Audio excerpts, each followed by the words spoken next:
মাননীয় প্রধানমন্ত্রী বলেছেন যে টোটাল 4 কোটি পরিবারকে আমরা ফ্যামিলি কার্ডের আওতায় নিয়ে আসব। আমরা যদি 4 কোটি পরিবারকে আমরা ফ্যামিলি কার্ডের আওতায় নিয়ে আসি তাহলে আমাদের 1,20,000 কোটি টাকা মাননীয় স্পিকার আমাদের টোটাল হচ্ছে খরচ হবে এবং প্রসিজারাল কস্ট সহ সেখানে 1,34,000 কোটি টাকা হচ্ছে আমাদের বার্ষিক খরচ হচ্ছে। আবার গত সপ্তাহে মাননীয় স্পিকার আমরা ফার্মার্স কার্ডের বিষয়ে জানলাম যে 2,75,00,000 ফার্মার্সকে আমরা ফার্মার্স কার্ডের অধীনে আমরা নিয়ে আসবো। মাননীয় সদস্য সরাসরি প্রশ্ন করুন, ভূমিকা বাদ দেন, প্রশ্ন করুন।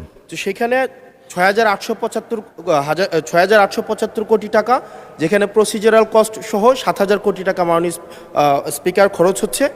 অর্থাৎ মাননীয় প্রধানমন্ত্রীর কাছে আমার প্রশ্ন, এই পদক্ষেপগুলো নিঃসন্দেহে মানুষকে সংযোগ করেছে, মানুষ সেগুলোর প্রতি আকৃষ্ট হয়েছে, কিন্তু আমার প্রশ্নটি হচ্ছে আমরা 1,40,000 কোটি টাকা প্রত্যেক বছরে যদি একটা নির্ভরশীল অর্থনীতির খাতে আমরা বিনিয়োগ করি, সেক্ষেত্রে এটা কতটা হচ্ছে আমাদের অর্থনীতিকে স্বনির্ভর করবে এবং এই অর্থটা কি আমরা সোশ্যাল সেফটি নেটসের যেই খাতগুলো এখন বর্তমানে বিদ্যমান রয়েছে সেগুলো থেকে কেটে এনে আমরা সেখানে বরাদ্দ দিচ্ছি, নাকি হচ্ছে আমরা নতুন করে আমরা এই খাতগুলোতে টাকা দিচ্ছি? যদি নতুন করে দেই সেক্ষেত্রে মুদ্রাস্ফীতি ঘটার সম্ভাবনা রয়েছে কিনা সেটি পরীক্ষা করা হয়েছে কিনা, এটি আমার প্রশ্ন।